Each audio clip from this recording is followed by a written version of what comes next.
Welcome to the deep dive. Our mission today, well, sort of straightforward. We're looking at upgrading the operating system of your mind. Your brain is just the most powerful computer you'll ever own, right? It Mhm. controls your decisions, your reactions, basically the quality of your life.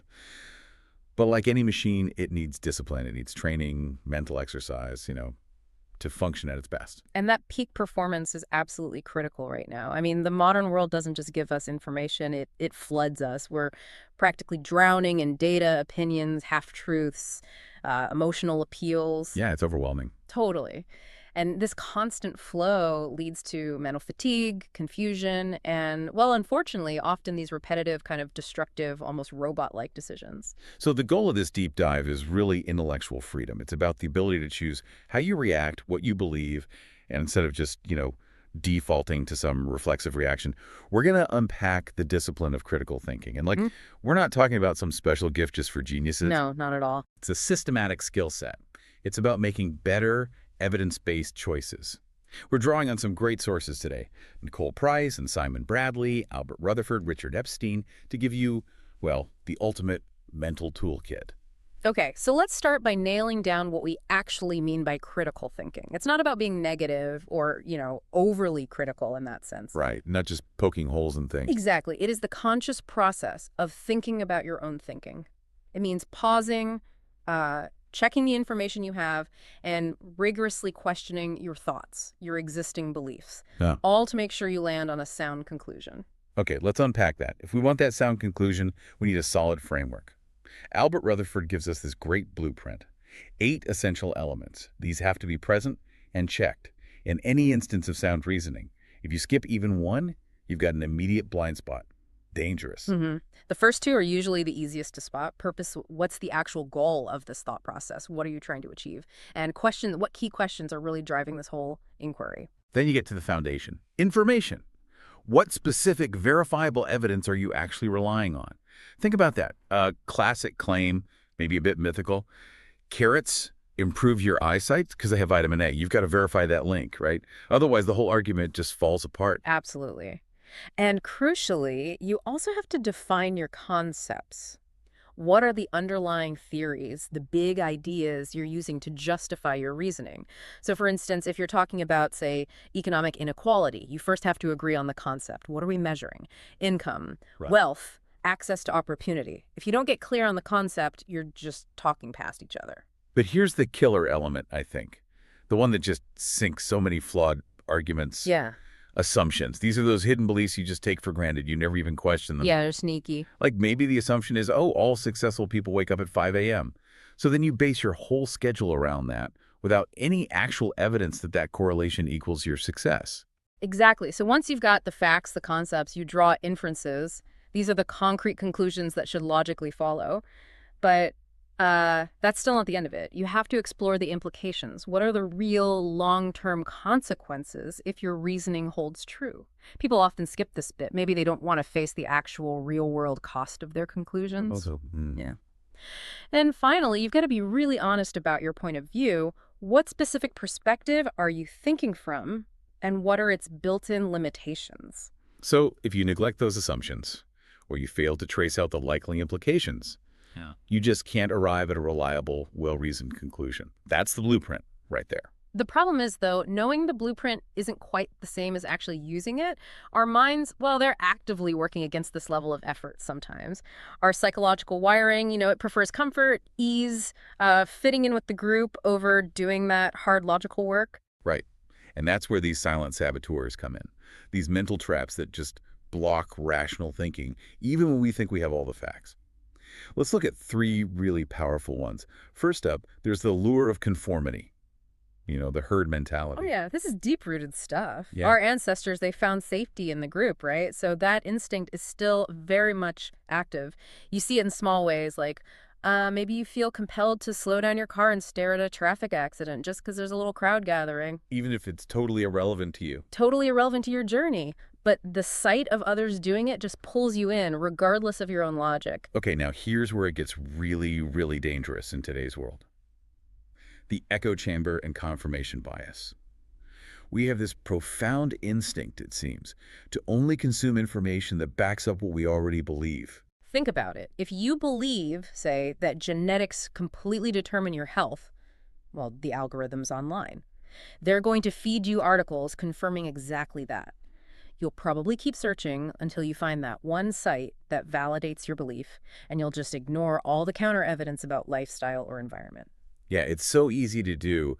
The sources really insist that to fight this, you have to actively do something that feels, well, deeply uncomfortable. What's that? You have to seek out perspectives from people who fundamentally challenge your deepest beliefs. Not to argue with them, necessarily, Okay. but just to understand the structure of their logic, how they arrived at their conclusion. That's tough. Takes humility. The final big trap, then, is the ego and the self-overestimation trap.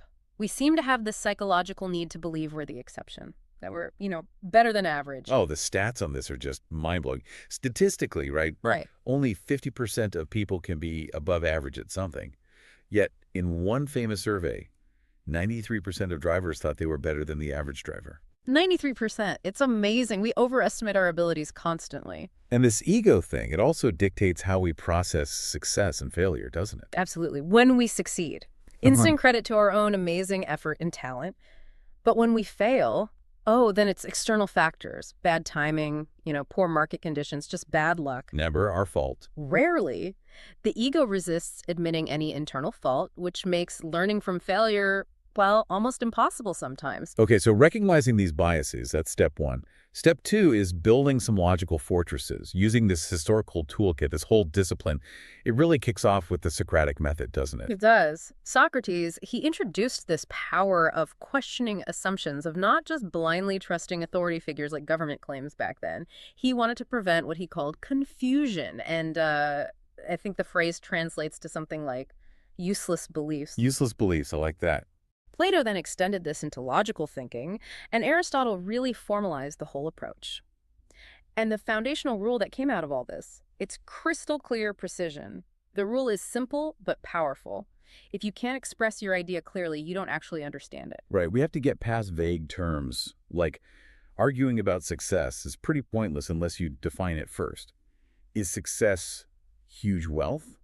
Or is it, I don't know, a happy, contented life? Totally different. You need specific, measurable language. Don't just say, I'll be healthy. Say, I will exercise for 30 minutes every morning. Specific. Exactly. And that clarity helps us master the skill of distinguishing different types of statements. We have to separate verifiable facts from just subjective feelings. A claim is a statement you can actually test. The current temperature is 10 degrees Celsius. Okay, we can check that. That's verifiable. Whereas an opinion is based purely on personal feeling. This is the best city to live in. You can't objectively test best. But the real danger, you mentioned, lurks in these concealed claims. You see them all the time in ads and political talk. Oh, constantly. When a vague political campaign says crime has fallen sharply, right. But they don't give you a percentage change or a baseline comparison period. That vagueness is deliberate. It looks like a factual claim, but it avoids giving you the actual proof needed for critical evaluation. You've got to demand the specifics. Okay, so here's where we move from defense spotting our biases to offense. Recognizing logical fallacies. These are arguments that, they sound convincing, maybe persuasive, but they're fundamentally flawed in their logic. My personal favorite one to watch out for is the ad hominem fallacy. Yes, the ad hominem. It's like the easiest way to completely derail a meaningful conversation. It's when you attack the character of the person making the argument instead of actually challenging the logic of the argument itself. Right, like saying, oh, don't listen to him about business, he's never been successful. That has zero bearing on whether his current business plan is actually sound or not. Precisely. Or there's the equally common appeal to authority. We just accept an argument as true because some celebrity or a high-status figure endorses it. We don't check the supporting evidence. They might be a great actor, sure, but maybe not an expert in, say, immunology. And we always have to check for the post hoc fallacy. That's assuming that just because event B happened after event A, then A must have caused B. Mixing up correlation and causation. Exactly that. Claiming that because you wore your lucky new watch, your team won the game. That's pure superstition, logically unsound. But our brains just love making those neat little narrative links, don't they? They really do. Okay, so we've got the tools, we know the biases to watch out for. Yeah. Now, how do we actually put this disciplined thinking to work in the real world? First, maybe let's look at how we actually derive conclusions. There are two main ways of reasoning. Right. We often rely on inductive reasoning. That's when we draw a general conclusion based on repeated specific observations. For example, the sun has risen in the east every single day we've observed. So we induce it will probably rise there tomorrow. It's practical, obviously, but it's technically less reliable. Because just one new piece of evidence, I don't know, the Earth suddenly stops rotating, could instantly disprove that general conclusion. Okay, unlikely but possible. What's the other type? The more reliable form, logically speaking, is deductive reasoning. This is drawing a specific conclusion from general ideas that are known to be true. So if we establish the general truth that all humans die, and we also know the specific fact Rahul is human, then we must deduce the specific conclusion Rahul will die. If those foundational ideas, those premises, are proven true, the conclusion absolutely has to follow. Both types of reasoning are crucial for analyzing complex situations. Got it. Inductive goes from specific observations to general rules. Deductive goes from general rules to specific cases. You got it. And the ultimate application of all this critical thinking. It's structured problem solving. It lets us step back from just emotional reactions or gut feelings and follow a clear logical path. Let's maybe walk through the 6-step problem-solving method. We can use the example of, say, a product manager whose sales are suddenly dropping. Okay, good example. Step 1. Step 1, clearly identify the problem. And not just vaguely, like sales are bad. You got to get precise. Is it the number of units sold? Is it the profit margin? Let's assume, okay, sales volume plummeted last quarter. This forces you to use that clarity and precision tool right away. Right. Nail it down. Step 2. Step 2, analyze and gather data. This is where you check the information element from Rutherford's blueprint. You dig into the sales data, historical pricing, customer feedback logs, competitor actions, market trends, everything relevant. And crucially, you have to distinguish between the verifiable facts, the data, and maybe your sales team's opinions about why sales dropped. Okay, data, not just anecdotes. Step 3. Step 3, develop solutions. Brainstorm maybe 3 to 5 potential courses of action. Could be. Launch a totally new product, run a huge discount promotion, or maybe dedicate resources to fixing known flaws in the existing product. Lots of options. Step 4. Step 4, evaluate solutions. Now, logic takes over. You really should use a written pros and cons list for each potential solution. Very helpful. You also need to conduct a thorough risk assessment. What's the worst case scenario for each option? Which solution is likely most effective, least risky?